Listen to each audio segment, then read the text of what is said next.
Hey everybody, it's CryptoOneStop. Hope you guys are having a chill week. In this video, I'm going to be covering the aggregator of aggregators. One of the big problems in DeFi is that you have so many chains, and going from one chain to the other exchanging assets can be very burdensome, especially for new users. And that rigidity that you see in asset transfer from one chain to the other not only creates liquidity silos, but is also a barrier to entry for new users. I've long stated that we're not going to have one solution to transferring assets across the various chains. We're going to have a bunch of small projects all collectively working towards the same end, and together they're going to dissolve the barriers you see when it comes to transferring assets across the various chains. And in my view, I think Rango Exhange could definitely contribute to that future, and I've personally used it myself. I think it's a phenomenal tool. They won't be the last to bring a product like this to the market, but for those of you guys who are yield farming, who are big into DeFi, and you wanted a frictionless way to transfer your assets to another chain, you should definitely watch this video in its entirety, or at the very least, in the description below, I included a link to the exchange. Click the link, check it out for yourself, because I'm confident that you're going to find it very useful. Also, they're planning to do an airdrop, and I think there's a good chance that people who actually use the exchange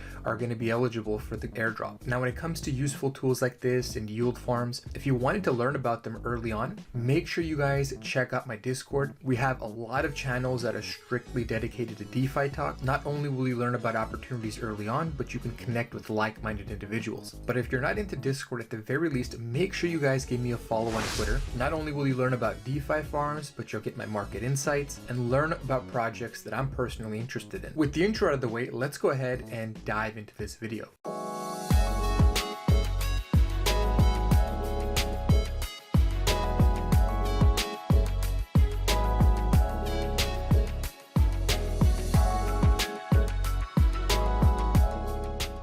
Alright, to kickstart this video, let me give you guys a brief introduction to the platform. Many of you guys who are experienced users and traders probably have heard of 1inch. 1inch, they'll aggregate orders on the same chain across the various DEXs that reside on that chain. So for example, 1inch on Ethereum will route orders through Uniswap and SushiSwap. On the Binance Smart Chain, they'll aggregate orders from PancakeSwap, BerrySwap, ApeSwap, and all the other decentralized exchanges that reside on the Binance Smart Chain.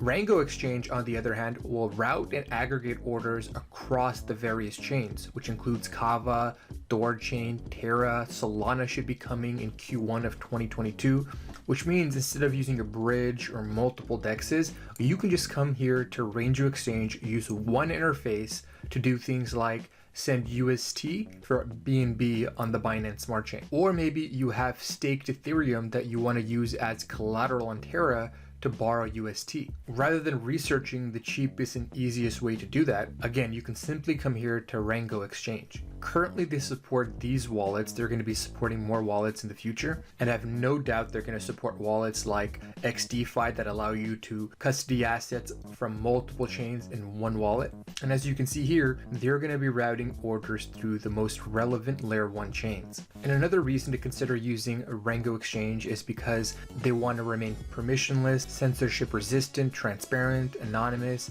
and throughout the process of them aggregating and rerouting orders, your assets are never sent to a third party. They go through DeFi protocols that mediate everything through smart contracts. And that becomes increasingly important as DeFi protocols prohibit access based on the territory that you reside in. So for example, 1inch, when they initially launched, anybody around the world could use them regardless of where they lived. But recently, I want to say within the last couple of weeks, they've started to restrict certain territories from their services. Now, Rango in the future may decide to go in that direction, but currently they're letting everybody utilize the services rendered on their platform.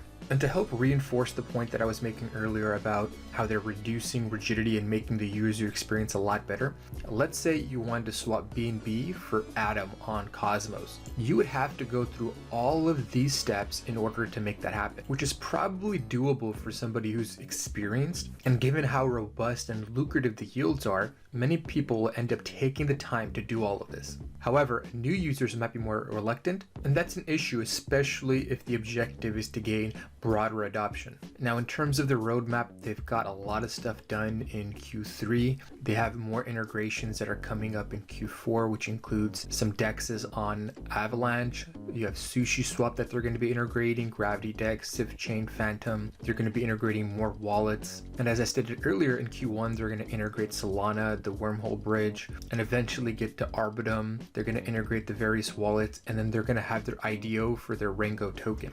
And eventually they'll also get to other relevant chains like Polkadot. Now, in terms of how they compare themselves to other protocols that are rendering similar services, they have the most number of wallets. They're supporting the greatest number of blockchains. However, unlike the other platforms, they consider themselves still in beta. And one thing to look forward to is that they're going to implement an in-house multi-chain wallet.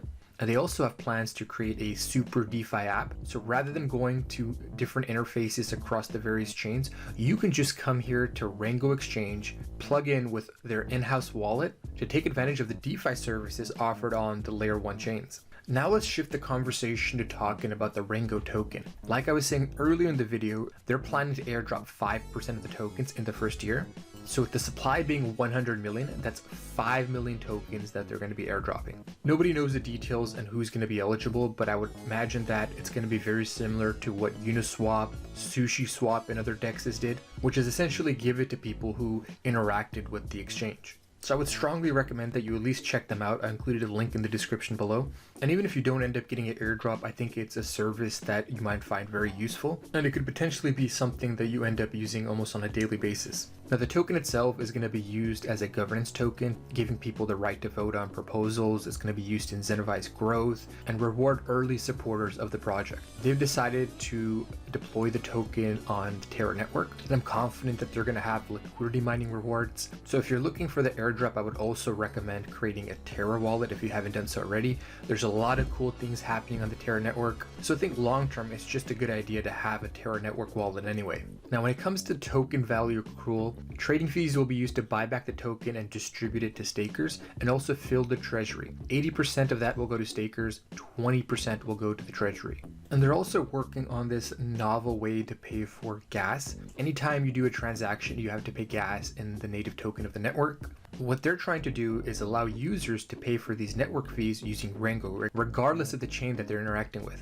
Also, by holding the token, they plan to implement this no-fee charge model for Rango holders. So with all this utility and their value accrual mechanism, it may be worthwhile to hold the token long-term rather than just dumping your airdrop. What I'll typically do whenever I get an airdrop is I'll convert a portion of it to the base token of the network and provide liquidity, because typically in the early innings, the liquidity mining incentives are very robust, so I end up making nice passive income. In addition to that, when I'm converting half of my airdrop into the base token, it's almost like I'm taking profits, and it acts as a hedge in case massive token dumping happens after they do the airdrop. And if that ends up happening, the base pair acts as my hedge, plus while they're doing the dumping, I'm accumulating fees generated by the pool in addition to the liquidity mining incentives. Now, in terms of the token distribution, 20% is going to the team, 15% to private investors, 10% to IDO that's happening in Q1, 1% to advisors, 5% for airdrops, 5% for liquidity providers likely to be on TerraSwap, and 44% for community funds and growth incentives. And so if they stick to allowing token holders to vote on proposals, by holding the Rango tokens, you can weigh in on how these funds are distributed. Now, with all of that being said, let me show you guys how to use the Rango Exchange. The first thing you want to do is you want to add your wallets. So you can add wallets from the various chains. For example, you can add TerraStation, Kepler, which supports BSC and other EVM-based chains. And they even support XDeFi wallet, which can custody assets from different blockchains. So you want to connect the wallets that are relevant to the transaction that you're doing. So for example, if I wanted to convert my BEP20 version on the Binance Smart Chain to a Cosmos token, then I'll go ahead and connect my MetaMask, and I'll go ahead and connect my Kepler wallet. Once your wallets are connected, you can then proceed to doing your exchange. And in the current state, sometimes you can't do transactions back and forth. For example, I can go from BEP20 to Cosmos, but I can't go from Cosmos to the Binance Smart Chain just yet. So there are limitations to using something like this, but nonetheless, it's still preferable to, let's say, doing all of this on your own. Now, once you're ready to move forward with the transaction and you finalize the amount of tokens you want to convert, just make sure to check the details here because there are fees involved in the exchange. So here in this transaction, you're going to get charged a certain amount of BNB from 1inch since the orders are going through that exchange. And you're also going to be charged a transaction from sending your BEP20 atom through the Binance bridge over to the Cosmos network. And depending on the bridge and the DEXs you use, the time to execute the transaction will vary. In this case, it's estimated to take about 45 seconds. Once you finalized it, go ahead and click on swap. Here you can go ahead and use the wallet that's connected, or you can enter in a custom Cosmos address, which is pretty cool because if you wanted to send a payment to somebody else and they only accept a token from a particular network, you could just enter their address here and complete the swap. I really like this option because I pay my freelancers in stablecoins. Some of them want the stablecoins in ERC20, some of them want BEP20. So rather than converting the stablecoin on my own and sending it to my freelancer, I can just copy and paste their address here. So anyhow, for this example, we're not going to be sending it to a custom address. We're going to be sending it to my Kepler wallet.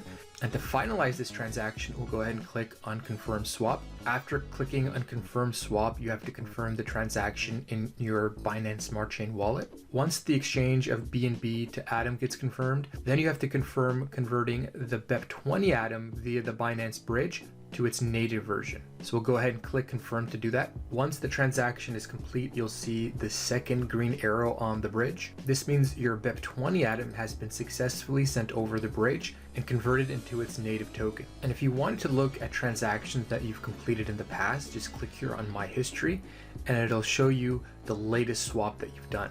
And if you click here on show my history, you can even see past the most recent swap. Now, after watching this video, if you have any questions or you have any concerns, make sure you guys express those in the comment section below. And in the description, I also included my affiliate link. So if you end up using the platform, make sure you guys use it. It supports the work I do. And if you're new to DeFi or NFTs, or maybe you just want to talk to somebody to expedite your learning, I do offer additional services through my Patreon. And even if you don't want to sign up for the higher tiers to have one-on-one dialogue with me, you can sign up for the lower tier that I have, which grants you access to my private Discord channel. And within that channel, I publish my moves in real time. And recently, within the last month, we started a bunch of NFT funds where we pool money and seek out investment opportunities when it comes to NFTs. And on top of that, you also get a free subscription to the paid version of my newsletter. If you feel like any of these services would be beneficial, make sure you guys click the Patreon link in the description below, or reach out to me if you're interested in a more customized option.